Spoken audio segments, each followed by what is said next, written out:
Bien, continuando con la anterior clase, ya para concluir el tema de electrocardiograma y algunos conceptos básicos, recordemos que, bueno, la anterior clase habíamos comentado los siguientes puntos que deben ser evaluados una vez que ustedes tienen, bueno, por consiguiente, la protocolización de un electrocardiograma. Primer punto, siempre ver el ritmo, ¿no? En qué ritmo se encuentra, si es un ritmo regular o irregular, perdón. Pero antes del ritmo, siempre verificar si el electrocardiograma es sinusal. Si bien este punto está en el cuarto enfoque, tal vez, o en el cuarto de cuadro, es el primero que se debe tomar en cuenta. Ver si hay onda P, y si esta onda P está visible en todas las derivaciones que ustedes están analizando. Posteriormente, es decir, bueno, pues verán si tiene un ritmo regular o irregular el electrocardiograma, sacarán la frecuencia cardíaca y posteriormente el eje cardíaco. Posterior al eje cardíaco, lo único que se hace es hacer las mediciones, ¿no? Medir cuánto está el intervalo PR para ver si está en el rango normal, ver la onda Q, si esta onda Q en algún caso es significativa, que lo vamos a ver desde luego cuando hablemos de síndromes coronarios. La onda Q prominente, la onda Q ancha, que sobrepasa el tercio prácticamente de la onda R, tiene un significado que va relacionado con la necrosis o muerte celular posterior a un infarto agudo de miocardio. Por lo tanto, debe ser analizada si es que esta presenta, bueno, una imagen o una onda muy prominente. Ahora, en algunos electrocardiogramas puede ser que no encuentre la onda Q. No es patológico no encontrarla. Posteriormente medimos el complejo QRS. Tenemos que evaluar cuánto está su medición en cuanto a lo que es velocidad.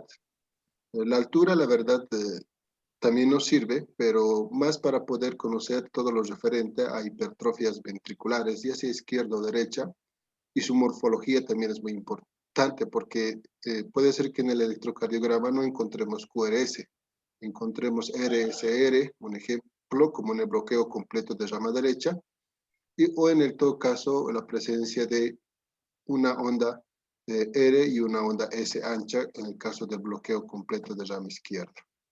El segmento ST, creo ya que en clases anteriores les había comentado, bueno, pues no tiene ningún significado el medirla.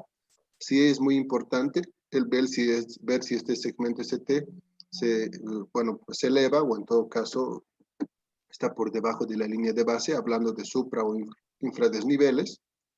La onda T, que prácticamente me va a ayudar a saber si es que existe algún grado de isquemia. La onda T sabemos muy bien que en todas las derivaciones tiene que ser positiva, a excepción de ABR. ABR es la única derivación donde nosotros vamos a encontrar una onda T negativa, que es normal, pero en el resto tiene que estar positiva. Si ustedes encuentran una inversión, o sea que esta onda T se vuelve negativa, se dirige hacia abajo, podría desde luego tener alguna relación con una isquemia. O en todo caso, si esta onda T se vuelve muy picuda, simétrica, también lo mismo nos podría indicar una isquemia de tipo subendocárdico o subepicárdico. El intervalo QT, que también nos sirve para poder ver algún trastorno electrolítico, como ser hipocalcemias, hipomagnesemias. Por lo tanto, su medición también es muy importante. La onda U que les había comentado, ¿no? Que la verdad, dentro de la protocolización no mencionamos la onda U, ya que su presencia puede significar nada más que la repolarización a nivel de los músculos papilares o tal vez alguna intoxicación por lo que es un digital como ser la digoxina. Bien, entonces cada uno de estos puntos vamos a ir viendo. Acá podemos ver una diapositiva donde nos está mostrando el ritmo, ¿no? Sabemos muy bien que el ritmo tiene que ser de dos tipos, o regular o irregular, ¿no? El electrocardiograma o va a ser regular o irregular. Entonces, si yo tengo un electrocardiograma regular, el impulso puede nacer ¿de dónde? Del nodo sinusal, que eso es normal, desde luego, En algún momento enfermarse el nodo sinusal puede volverse puede originarse el impulso a nivel del ritmo del nodo AB o ser un ritmo nodal, o en todo caso originarse el impulso a nivel ventricular, ¿no? Tener un ritmo ventricular, digamos, o sea, ya sea que se haga cargo el haz de His o en todo caso las fibras de Purkinje, que sabemos que se encuentra a nivel ventricular. Si el ritmo es irregular, la verdad, en la mayoría de los casos, nosotros vamos a encontrar, por un lado, algunas causas que lo lleven a la irregularidad, como ser la presencia de sístoles, latidos ectópicos que se pueden originar ya sea en las aurículas o también que ya sean en los ventrículos. De alguna otra forma, estos latidos ectópicos, que lo vamos a ver más adelante, van a originarnos, desde luego, una irregularidad en el electrocardiograma. La fibrila. Doutor, perdão. Tienes personas pedindo para que deje entrar. Entonces, nosotros tenemos que ir viendo para ver si es que existen, ¿no? Todos ya están atentos, ya están. Tienen que intentar nuevamente para que les acepte. Bien, como les decía, en la fibrilación auricular es una de las arritmias más comunes en cardiología, ¿no? Esta arritmia prácticamente nos ayuda a diferenciar algunas alteraciones que pueden existir a nivel intracardíaco. La fibrilación auricular, vamos a verlo también posteriormente, pero algunas características importantes de la fibrilación auricular. Primero, la fibrilación auricular no tiene onda P. Nunca van a encontrar onda P en la fibrilación auricular. Segundo, es un electrocardiograma totalmente irregular, como lo vemos. Y tercero, podemos encontrar las ondas F minúsculas, que la verdad, les soy sincero, sí forma parte del criterio de diagnóstico, pero en el 100% de los electrocardiogramas que tienen fibrilación, yo no lo he llegado a ver.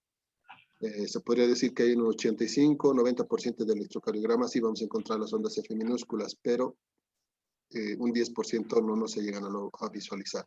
¿Y eso de qué depende? Prácticamente depende de que los electrodos de mi electrocardiógrafo, bueno, me capten bien los impulsos, ¿no? A veces no se puede captar por la grasa, a ver, los pacientes obesos, ¿no?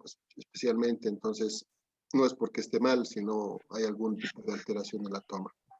El flúter auricular, que también es un tipo de arritmia, donde el flúter auricular tampoco hay onda P, ¿no? Esta onda P es reemplazada por las ondas F mayúsculas. En el flúter encontramos ondas F mayúsculas. En la fibrilación, ondas F minúsculas.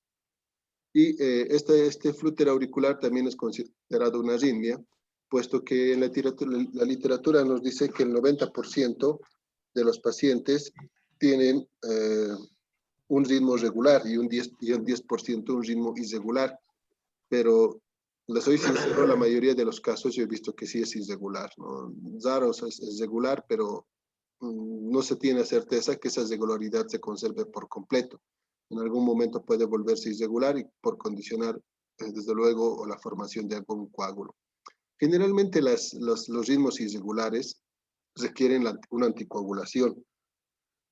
Tú tienes que inicialmente preguntar al paciente si está anticoagulado y si no lo está, tienes que iniciar un anticoagulante para poder evitar, desde luego, la formación de trombos, porque esta irregularidad siempre va a tener una tendencia a formar trombos. El tiempo es variable, la verdad, ¿no? Dentro de lo que es la literatura nos menciona que los trombos intracardíacos se pueden formar dentro de las 48 a 72 horas. Por lo tanto, siempre tengamos cuidado con estos pacientes.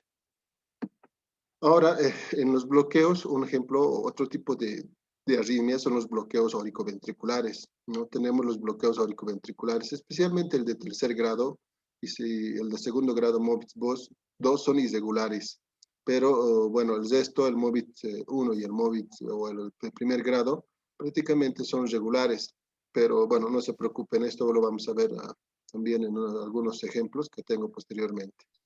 Las taquicardias supraventriculares con diferentes grados de bloqueo AB también pueden ser considerados como irregulares.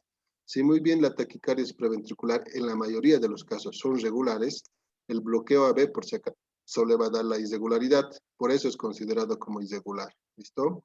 Entonces, tenemos que tener esa idea. O sea, acá les estoy colocando algunos ejemplos que nos van a ayudar en lo que es la visualización y también algunas diferencias de electrocardiogramas que vamos a tener en algún momento.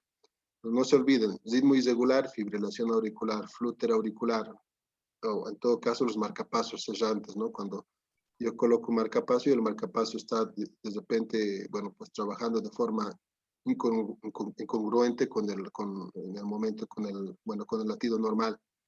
La fibrilación ventricular, bueno, es una situación donde el paciente, si tú no la reviertes, la fibrilación ventricular, prácticamente el paciente entra a muerte. Los bloqueos a veces de segundo grado, como les decía, el MOVIT 2 y el de tercer grado especialmente, esos son más que todo irregulares. Y las taquicardias supraventriculares, les recalco, cuidado que se confundan, la mayoría son regulares, pero por el bloqueo AB, bueno, pues se puede volver irregular, ¿no? Hay un factor. Y acá un ejemplo, en lo que son las extrasístoles supraventriculares o ventriculares, lo mismo. Puede ser que mi electrocardiograma esté normal, pero en algún momento presente estos latidos. Por lo tanto, estos latidos le van a dar la irregularidad. Algo que tal vez existe una confusión y algunos colegas también aún veo que persisten con esta confusión, es que las arritmias que son producidas por los latidos ectópicos, por si acaso no se anticoagulan, ¿no? De repente tú puedes iniciarle un antiagregante plaquetario. Los antiagregantes plaquetarios te ayudan a prevenir, ¿no? Son fármacos que te ayudan a prevenir la formación de trombos, pero no son anticoagulantes. Esa confusión siempre existe. Una cosa es un anticoagulante y otra cosa muy diferente es un antiagregante plaquetario. La aspirineta, un ejemplo. La aspirineta no es anticoagulante. Alguna vez me mandan una interconsulta, me dicen suspender la anticoagulación. Claro, no médicos cardiólogos, ¿no? Sino otros de otras especialidades. Pero bueno, sabemos muy bien que no, en ningún momento la aspirineta tiene una acción de anticoagulante, sino antiagregante plaquetario, lo repito. Bien, entonces vamos a ir viendo algunos ejemplos que les comentaba. Un ejemplo, este es el ritmo. El ritmo, ¿a qué me refiero? A la distancia, ¿no? Entre lo que es mi QRS y mi otro QRS. Entonces, la distancia entre este tiene que ser casi la misma. Se menciona que puede haber una pequeña variación entre la distancia entre estos y estos. ¿Qué es lo que yo hago? Algunos de mis estudiantes de prácticas ya les enseñé que tenemos que hacer una medición de la onda R hasta esta otra onda R. Hago la medición y voy haciendo la comparación con el resto, ¿no? Si casi coincide, estoy hablando de un ritmo regular, pero si es que es diferente, es variable, estaría hablando de un ritmo irregular. Es ahí donde hablo de este punto importante. También el ver el ritmo irregular, pues me va a dar un enfoque de repente de ver que con mayor preocupación es el electrocardiograma para ver si el paciente va a necesitar un anticoagulante, en el caso de la fibrilación flúter auricular, que son las arritmias más comunes, ¿no? Entonces es la forma en la que nosotros tenemos que ir analizando. Ahora, este electrocardiograma, un ejemplo, tiene un ritmo sinusal, ¿no? Es un ritmo sinusal. ¿Por qué? Perdón. Porque tengo aquí la onda P. Miren, este es el D2 largo, que me saca algunos electrocardiógrafos, porque estas derivaciones de acá arriba que les estoy mostrando son derivaciones cortas. Esta línea de acá me está separando la derivación de 2 hasta ABL. Acá la línea está coincidiendo justo con el QRS, por eso lo vemos acá. Esta es la línea. Acá tengo la otra línea. Entonces son líneas que me separan las derivaciones, pero pequeñitas. Eso depende del equipo, les recalco. Pero siempre vamos a tener este D2 largo para poder analizar mejor el ritmo, para poder de repente sacar la frecuencia cardíaca si fuera irregular, para poder ver bien la onda P. Pues acá a simple vista veo la onda P muy bien visible en D2. Todas las ondas P se parecen y están antes que el QRS, entonces es un ritmo regular sinusal, ¿no? Donde el impulso está naciendo del nodo sinusal porque tengo una onda P muy bonita y que está presente en toda mi derivación. Este otro electrocardiograma, creo que en algún momento ya les mostré, nos está indicando un ritmo nodal, porque no tengo onda P. Fíjense, no puedo visualizar onda P, pero si mido la distancia entre R y R, me voy a dar cuenta que prácticamente este electrocardiograma tiene regularidad. Entonces, es regular. ¿Qué les está queriendo decir? Que el impulso está naciendo del nodo AB. Incluso me atrevo a decir que el impulso lo está haciendo de una forma muy, bueno, sincrónica. ¿Por qué? Les recalco, si mido la distancia entre esta onda R y esta otra onda R, voy a ver que está regular, ¿no? Está regular, pero no hay onda P. Entonces, este electrocardiograma tiene un ritmo nodal. El impulso nace del nodo AB. Este otro de acá, en la parte superior, vamos a ver que tenemos que, fíjense los QRS. Este QRS es diferente, ¿no? Solamente veo onda R, no veo Q ni tampoco veo S. Esta onda que se está dirigiendo abajo es la onda T, pero veo que este es ancho. Este hecho que vean que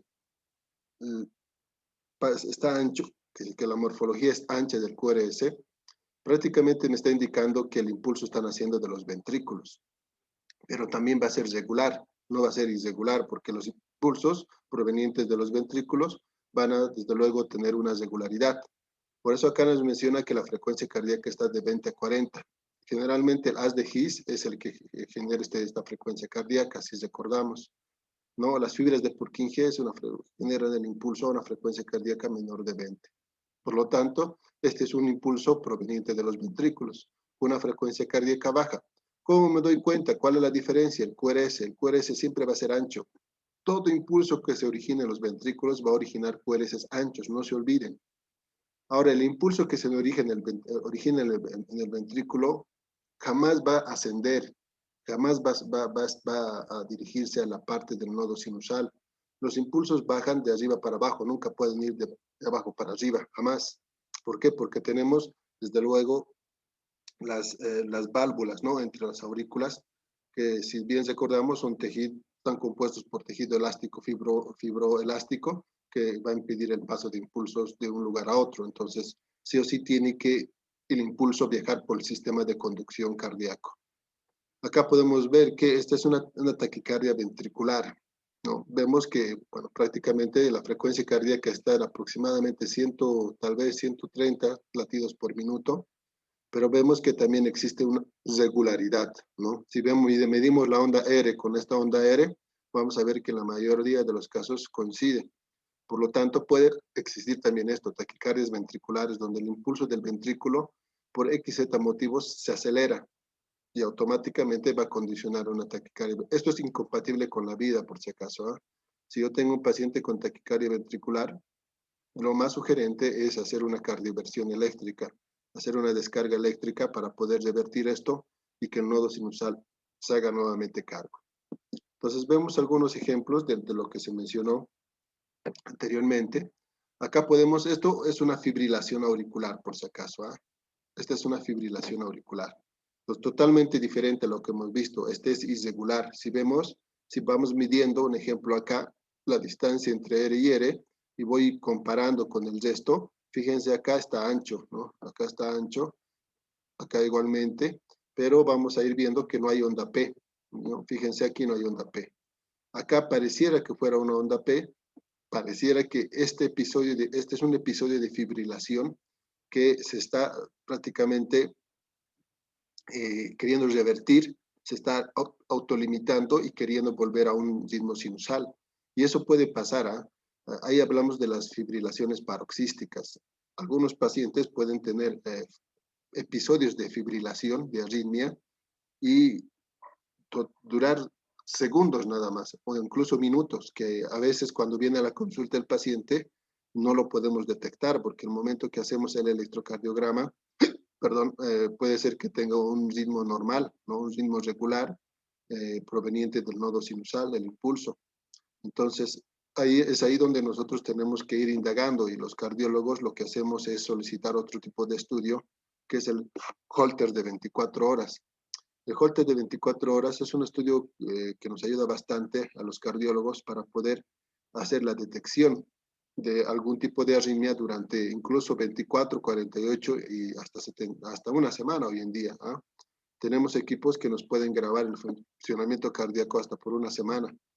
Entonces, hoy generalmente usamos un Holter de 24 horas, ¿no? por los equipos que tenemos, pero lo más ideal se aconseja hacer un Holter de 48 horas hoy en día para tener más tiempo de control o de registro del corazón y ver si es que hay la presencia de una arritmia. Porque yo en la consulta tengo varios pacientes que, un ejemplo, vienen y tienen ya una secuela de ACV, porque por más que tengan episodios cortos de fibrilación, eso no quiere decir que estos episodios no van a formar trombos, forman trombos. Y a la larga, si yo no anticoagulo, y tampoco lo voy a saber, porque de repente siempre se ha sido controlado con ritmos regulares durante la consulta, y no se ha hecho un holter para poder indagar mejor, entonces la complicación que puede acontecer es una ACV, lamentablemente, ¿no? Eso tenemos que tener en cuenta. Entonces, no se olviden, toda fibrilación se tiene que anticoagular a excepción de que exista alguna contraindicación. Bien, vamos a ir entonces viendo otros tipos de electrocardiogramas. Acá, fíjense, hay varios trastornos. Acá tengo, por un lado, tengo un bloqueo de rama, porque el QRS está muy diferente. Fíjense, está ancho. Incluso acá me atrevo a decir que no tengo Q. Tal vez tengo una R, una S y una R chiquitita, un QRS mellado prácticamente, donde no hay ritmo. Si vemos, está irregular. Pero, ¿qué es lo que pasa? Que acá yo veo que este es un latido anormal, porque no tiene onda P. Este sí es un latido normal, tiene onda P. Este no tiene onda P, porque esta de acá es la onda T del QRS. Por lo tanto, este es considerado como una extrasístole auricular. Acá lo mismo, un latido normal, una extrasístole, un latido normal. Acá tengo otro latido normal porque veo mi onda P. Vemos acá una pequeña pausa, un latido normal. Aquí también un latido normal aparentemente. Latido normal y latido normal, ¿no? Entonces, si vemos, hay una pequeña irregularidad. Yo en este paciente, la verdad, le pediría un holter porque tiene una frecuencia cardíaca un poco baja a momentos, y ver si es que en algún momento, bueno, pues esta frecuencia cardíaca baja más, porque es importante saber que la frecuencia cardíaca, bueno, no puede bajar más de lo que, bueno, nuestro organismo requiere, ¿no? Si va a estar con 20, 40, es obvio que eso no es compatible con la vida, y lo que se acontece es tal vez a implantar un marcapasos si se quería ese caso, ¿no? Entonces, también podemos ver, como les decía anteriormente, la presencia de extrasístoles que nos van a conllevar a que el electrocardiograma sea irregular. Pero les recalco, cuando tenemos estos latidos ectópicos que se generan en otro lugar, acá un ejemplo, este extrasístole auricular, ¿qué quiere decir? Que el impulso no se generó en el nodo sinusal, pero se generó en la aurícula. Como se genera en la aurícula, el QRS va a ser igual que un QRS que se originó por el impulso del nodo sinusal. Eso no se altera para nada, por si acaso. Bien. Bien, entonces ya hemos visto algunos ejemplos de algunas alteraciones que pueden existir por el ritmo cardíaco, ¿no? Algunos que son regulares y algunos que son irregulares. Pero nosotros, ¿qué tenemos que hacer? Tenemos que, desde luego, posterior a evaluar el ritmo, sacar la frecuencia cardíaca. La frecuencia cardíaca hay muchos métodos para sacar y sencillos, ¿no? Dependiendo del método que ustedes quieran utilizar. Un ejemplo, este método que les dice, cuenta los cuadrados grandes de la onda R hasta la otra onda R, cuenta cuántos cuadrados grandes hay y divide entre 1500, ¿no? Pues un ejemplo, acá tengo un cuadrado grande, acá tengo dos, acá tengo tres y acá tengo 4 cuadrados grandes. Y el hecho que tenga estos cuatro cuadrados grandes, entonces me está indicando que tengo que hacer la división entre 1500. El poder sacar la frecuencia cardíaca contando los cuadrados grandes me ayuda bastante dentro de lo que es la lectura y la protocolización de la frecuencia cardíaca. Entonces, muchos dicen, y se explica, ¿no? En su momento siempre dicen, ¿y de dónde sacó los 1500? Cuando hacemos la frecuencia cardíaca, cuando va la frecuencia cardíaca, no olvidemos que nosotros siempre tenemos que hacer el control en un minuto, ¿no?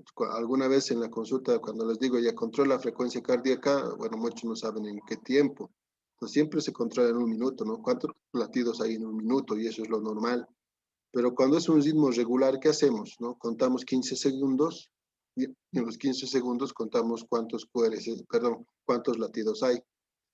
digamos que encontré 20, multiplico por 4, porque un minuto tiene 60 segundos. 15 segundos, bueno, sería prácticamente una parte nada más de los 60 segundos, ¿no? Que si 15 multiplico por 4 me va a dar 60 segundos. Entonces puedo hacer eso tranquilamente. Yo puedo inmediatamente hacer el cálculo contando cuántos latidos hay en 15 segundos. 20 multiplico por 4 va a ser 80. 80 latidos en un minuto. Entonces es la forma en la que yo tengo que hacer el cálculo de la frecuencia cardíaca. Y algunos dicen, bueno, y lo que les decía, ¿de dónde saco los 1500? La respuesta es fácil, que yo tengo 1500, perdón, de los 1500 hablamos de los cuadraditos pequeños. Cuando yo hago el cálculo de los cuadrados grandes, hago con 300, ¿ya? Cuidado que nos confundamos eso. Entonces, primero iremos de lo grande a lo pequeño. Cuando yo hago el cálculo de los cuadrados grandes, un ejemplo, acá en este pequeño trazado electrocardiográfico, que la verdad es muy raro encontrar porque a veces no coincide siempre la otra R con la línea gruesa del cuadrado grande, pero en este ejemplo, bueno, en los libros, en la literatura siempre nos muestran lo fácil. Entonces acá tenemos que un cuadrado grande, dos cuadrados grandes, tres, cuatro cuadrados grandes. Lo que yo tengo que hacer es dividir esos cuadrados grandes entre 300. Todos dirán, ¿y por qué divide entre 300? Porque hay 300 cuadrados grandes en un minuto del electrocardiograma, o sea, es el total. Yo lo que encontré lo divido entre el total. Y si es que esto llego a dividir entre 300, voy a tener la frecuencia cardíaca, ¿no? Creo que es 75, ¿no? 75 la frecuencia. Si yo llego a dividir, si dividen ustedes, van a tener una frecuencia cardíaca de 75. Bien. Ahora, es muy diferente cuando yo mido los cuadraditos pequeños. Yo también puedo medir los cuadraditos pequeños, ¿no? O sea, de esta R hasta esta R puedo medir los cuadraditos pequeños. Nunca se olviden, ¿no? Los cuadrados grandes que están dibujados con la línea gruesa, es una línea más gruesa que dibuja los cuadrados grandes, y los cuadros pequeñitos es dibujados con líneas más delgadas. Siempre nosotros tenemos que tener en cuenta y ver la diferencia que existe en cuanto a lo que son los cuadraditos grandes y pequeños. Los cuadraditos pequeños, un ejemplo, siempre van a existir en 5, ¿no? O sea, 5 cuadraditos pequeños a nivel horizontal y 5 cuadraditos a nivel vertical en el cuadrado grande. Entonces, este otro método que nos dice, cuenta los cuadraditos pequeños. Entonces, si yo tengo acá 4 cuadrados grandes, y veo cuántos cuadraditos pequeños hay, por ende van a ser 20. 20 cuadraditos pequeños que tengo acá. Esos 20 cuadraditos pequeños recién lo voy a dividir entre 1500. Y si hacen el cálculo, igual les va a salir 75. Y la explicación de por qué divide entre 1500 es porque existe 1500 cuadraditos pequeños en un minuto del electrocardiograma. Esa es la explicación, a lo mismo que lo que hablábamos de los 300 cuadrados grandes. ¿No? Se lo dividen entre el total, pero si vemos son valores un poco más elevados, ¿no? O sea, ¿en qué sentido? En que la mayoría tiene que usar una calculadora para sacar esa frecuencia cardíaca. Es fácil, yo contar los cuadraditos pequeños o los cuadrados grandes y saco la frecuencia cardíaca, es muy fácil, pero se ha visto que, bueno, pues tiene que existir otro método para poder sacar la frecuencia cardíaca, para evitar el uso de los calculadores o sus celulares, puesto que hacerlo delante del paciente va siempre llevar a que exista una desconfianza. Para eso se utilizó este otro método que es el del neumotécnico. Como vemos, aquí hay valores, ¿no? que ya están estandarizados, que van desde 300, 150, 100, 75, 60. De 60 para abajo es puro 10, o sea, 50, 40, 30, 20, etc. Por eso que ya no se dibuja acá o ya no se coloca la numeración porque se superpone que la diferencia es puro 10. Entonces, ¿qué es lo que hago? Fíjense, acá es fácil. Yo lo único que tengo que hacer es buscar la R que coincida con la línea gruesa, ¿no? Con el que está dibujando el cuadrado grande, como vemos esto. Y esa es la base. Siempre que sacan la frecuencia cardíaca en un ritmo regular, tienen que buscar la R que coincide con la línea gruesa, como vemos acá. Y a partir de ahí recién empiezan a contar en cualquiera de las formas que sea para sacar la frecuencia cardíaca en un ritmo regular. Porque este método que estamos viendo es para un ritmo regular, no para un ritmo irregular. Entonces yo voy contando de acuerdo a mi R. Por ejemplo, vamos a ver acá, 300. Vamos, 150, 175. Entonces la frecuencia cardíaca acá es 75, ¿no? Si uso el otro método de contar los cuadrados grandes, tengo 1, 2, 3, 4, igual va a ser 75, ¿no? Los 4 cuadrados grandes dividido entre 300 va a ser 75. O cuento los cuadraditos pequeños, 20 dividido entre 1500, lo mismo, va a salir 75.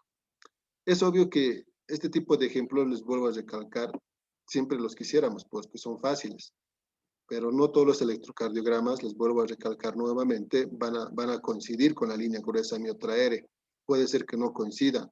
Entonces, yo me voy a quedar en la duda y voy a decir, ¿qué voy a hacer si es que cae un ejemplo a la mitad? Fíjense este ejemplo, ¿no? Acá mi R cayó en el segundo cuadradito pequeño y no cayó en la línea gruesa.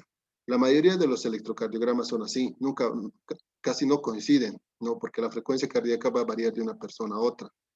Sí, algunos van a encontrar así, ¿no? Suerte si lo encontraron, porque es mega fácil.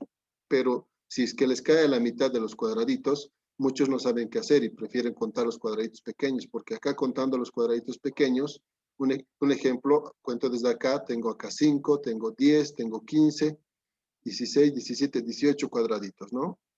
Pequeños. Y esos los voy a dividir entre 1500. Pero les voy a recalcar, tenemos que buscar un método donde yo no pueda usar la calculadora a cada momento. No, el paciente que cuando ya ve que estás agarrando el celular piensa que estás buscando información y ya hay desconfianza. Por lo tanto, hay que tener ese cuidado, ¿listo? Ahora, ¿cómo yo saco la frecuencia cardíaca? Acá un ejemplo de un minutito.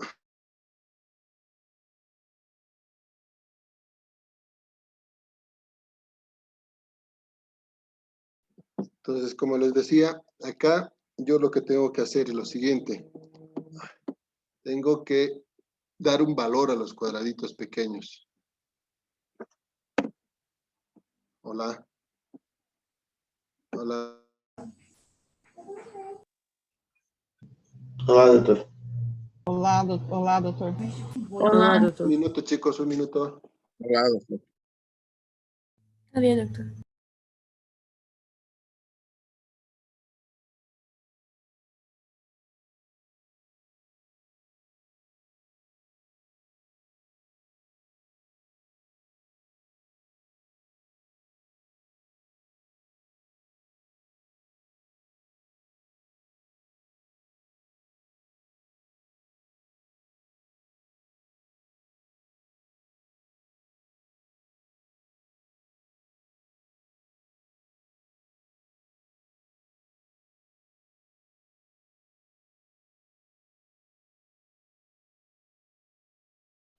Entonces, bueno, como les decía, lo que ustedes tienen que hacer es dar un valor a los cuadraditos pequeños. Un ejemplo, sé que mi otra R, una vez que he visualizado y he localizado mi R con la línea gruesa, esto lo hacen en cualquier derivación, no hay predilección, donde ustedes quieran. La derivación larga, en ABR, en ABF, donde ustedes quieran, no hay ninguna predilección por la derivación. Entonces, inmediatamente que ustedes buscan la R que coincide con la línea gruesa y buscan la otra R que lamentablemente no coincide de repente con la otra línea gruesa, entonces ustedes tienen que darle un valor. Un ejemplo. Sé que mi otra R cayó entre ¿quién? Entre 100 y 75, ¿no? Entre estos dos números que estamos viendo en arriba. Entonces, automáticamente yo tengo que ver cuánto es la diferencia y darle un valor a los cuadraditos pequeños. Un ejemplo, entre 100 y 75 la diferencia es 25. Y voy a dividir siempre entre 5, porque tengo 5 cuadraditos pequeños acá. 25 entre 5 va a ser a 5, o sea que cada cuadradito pequeño va a valer 5. Ahora, si ustedes eligen el número menor de mi R, le suman los cuadraditos. Si ustedes quieren utilizar el número mayor de mi R, entonces les restan los cuadraditos, ¿ya? Un ejemplo, yo tengo acá 75, más 5, 80, más otros 5, 85. Entonces la frecuencia cardíaca acá está 85. O al revés, acá tengo 100. Si usan el número mayor, le tienen que restar. 100 menos 5, 95, menos otros 5, 90, menos otros 5, 85. O sea, igual. El valor es el mismo, 85. Les va a dar sí o sí 85, ya sea sumen o resten. Pero este valor, desde luego, ustedes tienen que darle, y depende mucho de dónde caiga. Si es que cae acá un ejemplo, la diferencia tiene que hacerlo entre 75 y 60. Entre 75 y 60 es 15. Dividen siempre entre 5, porque siempre va a haber 5 cuadraditos. Sería a 15 entre 5 a 3. Entonces, cada cuadradito pequeño acá va a valer 3. O entre 60 y acá sería 50, ¿no? Entre 60 y 50, la diferencia va a ser 10. Dividen entre 5, va a ser 2. Cada cuadradito pequeño va a valer 2. Y ustedes van viendo en qué línea cae su otra R, ¿no? Entonces, si se dan cuenta acá, yo no utilizo la calculadora. Son cifras mínimas que hago tal vez en mi cabeza, que no necesitan usar la calculadora o en todo caso el celular, y es mucho más práctico. Y hoy en día, desde luego, utilizamos este método del mnemotécnico para poder sacar la frecuencia, dada que es casi exacta, mucho más exacta, y bueno, pues no necesitamos la calculadora para hacer los cálculos, ¿no? Entonces, este es el método que ustedes tienen que aprender para poder sacar la frecuencia cardíaca. Vamos a ver otro ejemplo acá. Acá hay un error, por si acaso, en la diapositiva. Acá nos colocaron 42, en realidad es 40. ¿Listo? Entonces, más o menos, fíjense, yo tengo acá la R que coincidió con mi línea gruesa. Entonces, fíjense lo que voy a hacer en el primer ejemplo. Cuento 300, cuento a partir del primer cuadrado grande. Ojo, no desde el inicio. Hay algunos que se confunden y llevan algún error, que empiezan a contar desde el inicio, pero no es así. Desde el primer cuadrado grande empiezo a contar, como está aquí marcado. Digo 300, 150, 100. Miren, en este ejemplo, mi R coincidió con la línea gruesa justamente en 100. Entonces, acá no es necesario dar valores. La frecuencia cardíaca es 100 por ende. Pero puede ser que pase esto. Este es otro ejemplo, ¿listo? Este es otro ejemplo. Supongamos que esta es mi R que coincidió con la línea gruesa. Entonces, yo tengo que ir contando, ¿no? 300, 150, 100 y acá 75. Entonces, entre 100 y 75, yo tengo que dar sí un valor porque acá mi R no coincidió con la línea gruesa. Por lo tanto, tengo que dar el valor a los cuadraditos pequeños para poder sacar la frecuencia cardíaca. Son algunos ejemplos que nos muestran algunos libros, que si bien nos sirven para tener una idea, pero hay que siempre ir practicando.